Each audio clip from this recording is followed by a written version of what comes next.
31 साल तक समाजवादी पार्टी के साथ रहे, 3 बार के विधायक और 2 बार के मंत्री मनोज पांडे के साथ आखिरकार ऐसा क्या हुआ कि उन्होंने समाजवादी पार्टी का विरोध शुरू कर दिया। इस वक्त मनोज पांडे हमारे साथ हैं और वही बताएंगे कि आखिरकार ऐसी क्या वजह हो गई पांडे जी कि आपने अखिलेश यादव खिलाफ मोर्चा खोला, समाजवादी पार्टी खिलाफ मोर्चा खोल दिया, समाजवादी पार्टी के प्रत्याशियों के खिलाफ मोर्चा खोल दिया। नहीं, मैं किसी के व्यक्तिगत विरोध में नहीं हूँ और किसी के खिलाफ मैंने कोई मोर्चा नहीं खोला है। और मेरा मानना है कि कभी कभी राजनीति छोटी होती है। देश के जो तमाम मुद्दे हैं, गरीब के, कमज़ोर के, दलितों के, पिछड़ों के, किसानों के, वो मुद्दे बड़े हैं। राष्ट्र की एकता और राष्ट्र की सुरक्षा वो सर्वोपरि है। और मेरा मानना है कि जिस देश में हम सब रहते हैं, ये एक आस्था का देश है, ये एक सनातन का देश है। विभिन्न जात वर्ग और धर्म को मानने वाले लोग होते हैं और हम सबका सम्मान करते हैं। लेकिन इसी देश में रह करके लोग भगवान राम, प्रभु राम के ऊपर टिप्पणी करें, हिंदू देवी देवताओं के ऊपर टिप्पणी करें, उस लाखों वर्ष पुरानी सनातन परंपरा पर उंगली उठाने का काम करें, तो भारत में रहने वाला कोई सनातनी इसको कैसे बर्दाश्त कर सकता है। हम सब गरीब कमजोर कैसे मदद करें उनकी, कैसे उनके साथ खड़े हो सकें। इस बात का जो स्वामी प्रसाद मौर्य कर रहे थे उसका आप भी विरोध कर रहे थे और पार्टी के भीतर भी आपने कई बार ये बातें कही हैं कि इस प्रकार से सनातन धर्म पर, राम पर, हिंदू देवी देवताओं के मंदिरों पर टिप्पणी नहीं की जानी चाहिए। तो क्या सुनवाई नहीं हो रही थी वहाँ? देखिए विवेक जी, आप इस चीज़ के खुद के संजय त्रिपाठी जी, आप खुद इस बात के गवाह हैं कि मैं उन व्यक्तियों में नहीं हूँ कि मैं जिंदा भी रहूं और जिंदा दिखाई भी ना पड़ूं। हमें आत्मा है और दल में ही आज रह करके हमने जब जब जिन लोगों ने इस तरीके की गलत टिप्पणी करने का काम किया, मैंने उसका प्रतिवाद किया, कड़े रूप से उसका प्रतिवाद किया। और जब तक जीवन रहेगा, अंतिम सांस रहेगी, गलत टिप्पणियों का हरदम विरोध करेंगे, गलत मान्यताओं का विरोध करेंगे। भारत वो देश है जिसकी अपार बड़ी संस्कृति और सभ्यता और संस्कार है। उन संस्कारों में हम सब जी करके यहाँ तक आए हैं। और ये इजाज़त कैसे दे सकते हैं देश में रहने वाले लोग कि कुछ लोग जिनकी उंगलियों में भी गिनती नहीं है, जिन्होंने कभी रामचरितमानस को नहीं जाना, वेद पुराण शास्त्र को नहीं जाना, हमारी लाखों वर्ष पुरानी प्राचीन पद्धति को नहीं जाना, जिन लोगों के कारण भगवान प्रभु राम वो झिल्ली के नीचे रहे हैं, ऐसे लोग जो है भगवान राम पर टिप्पणी करेंगे? कोई अधिकार नहीं है इनको। अब ऐसे लोग जो टिप्पणी करेंगे ये कहीं ना कहीं आपको मुख्य धारा से हटते हुए दिखाई देंगे। आज रामलला के दर्शन भी आप करने जा रहे हैं, पहले भी जाते रहे हैं इसके? बहुत बार भगवान प्रभु राम के चरणों की बहुत बार असीम कृपा हुई, हमें दर्शन का अवसर मिला है। और आज फिर भगवान प्रभु श्री राम के चरणों की कृपा से हमको उनके चरणों का, श्री चरणों का दर्शन प्राप्त होगा। और मैं समझता हूँ मेरे लिए जब जब वो जितनी बार बुलाएंगे, मुझे लगता है कि मेरे जीवन का एक ये अद्भुत समय है जब भगवान प्रभु राम का दर्शन हमें मिलेगा। और मेरा ये मानना है भगवान प्रभु राम में ही पूरे देश में जितनी हमारी सृष्टि है, पूरे विश्व की, वो कैसे जिए, कैसे रहे, हर व्यक्ति को कैसे न्याय मिले, हर व्यक्ति को कैसे सम्मान मिले, उसको जीवन जीने की एक पद्धति का विस्तार ही रामचरितमानस है। राजनीतिक करियर का ये पहला मौका होगा जब भगवाधारी होकर के आप भगवान के दर्शन करेंगे। नहीं, मेरा मानना है कि भगवान प्रभु राम के लिए कुछ होने की ज़रूरत नहीं है, केवल दिल अच्छा होने की ज़रूरत है, भावना अच्छी होने की ज़रूरत है। वो पहले भी थी, आज भी है। पहले भी समझौता नहीं था, आज भी समझौता नहीं। भगवान प्रभु राम से के शर्त पर कोई समझौता नहीं, सब कुछ चला जाए लेकिन भगवान प्रभु राम रहें।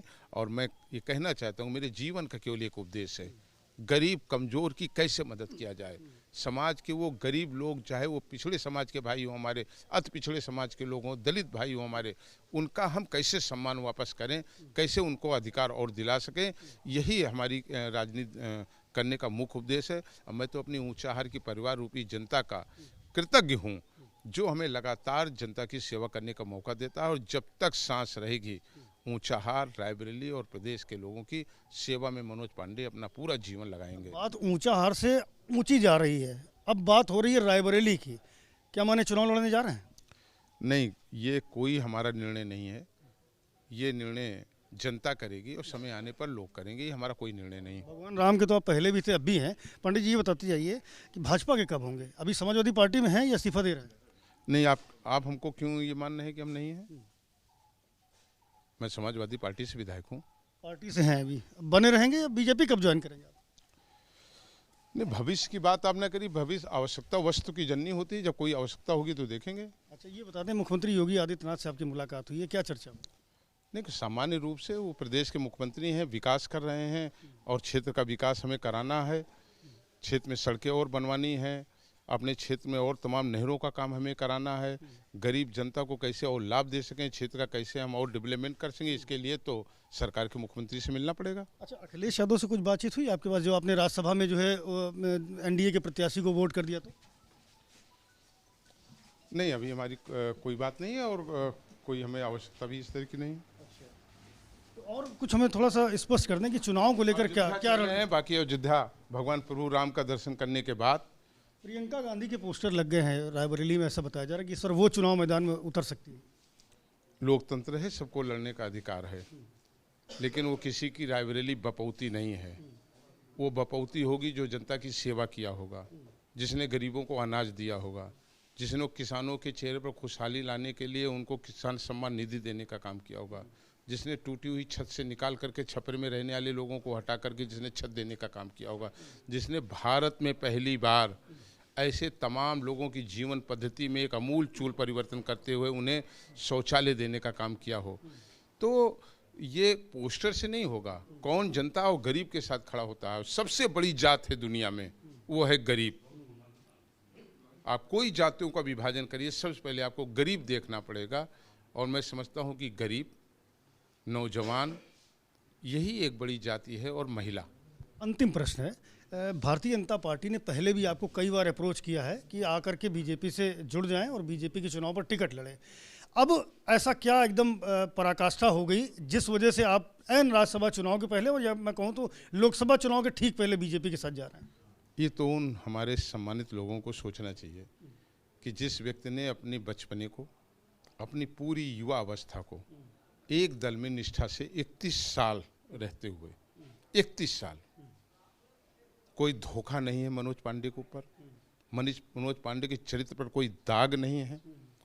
मनोज पांडे ने अपने पेन से कभी किसी का अहित नहीं किया है, किसी का अपमान नहीं किया है, किसी का। रामजीलाल सुमन कह रहे हैं गद्दार है मनोज।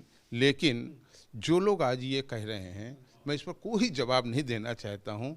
वो अपने अंतरात्मा में झांके हैं कि वही मनोज पांडे हैं जिन्होंने गरीबों के आंदोलन को शुरुआत किया था और हमारे ऊपर एस्मा और आंसुआ लगी थी, जो जनता की आवाज़ उठाने में अपने हाथ और पैर तोड़वाए हैं, जेल में रहे हैं।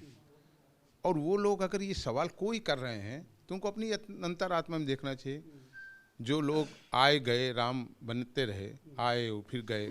मनोज पांडे 31 साल तक निष्ठा से, और जहाँ मैं रहूँगा, जहाँ मैं रहूँगा और जहाँ मैं रहा हूँ, मनोज पांडे एक मिशन, एक सिद्धांत, एक विचारधारा पे काम करते हैं। वो काम है गरीबों की सेवा करना है, कमज़ोर के साथ खड़े रहना है, लोगों को न्याय दिलाना है, अपनी विधानसभा और अपने ज़िले के लोगों को परिवार का एहसास कराते हुए उनके हर सुख दुख में, जब तक मेरे जीवन का अंतिम क्षण है तब तक मैं उनकी लड़ाई लड़ने का काम करूंगा। अखिलेश यादव जो मुख्यमंत्री थे तो खनन घोटाला हुआ था, अब सीबीआई ने बतौर गवाह उनको बुलाया है, लेकिन अखिलेश यादव जा नहीं रहे, ऐसा कहा जा रहा है।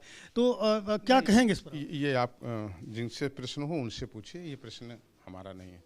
चलिए, बहुत शुक्रिया बात करने के लिए। मनोज पांडे हैं, अयोध्या दर्शन करने जा रहे हैं, रामलला के दर्शन करने जा रहे हैं। मुख्यमंत्री योगी आदित्यनाथ से मुलाकात भी की है, हालांकि बहुत पत्ते नहीं खोल रहे हैं, लेकिन ऐसी चर्चाएं आम है कि रायबरेली लोकसभा से मनोज पांडे इस बार भारतीय जनता पार्टी के प्रत्याशी होंगे।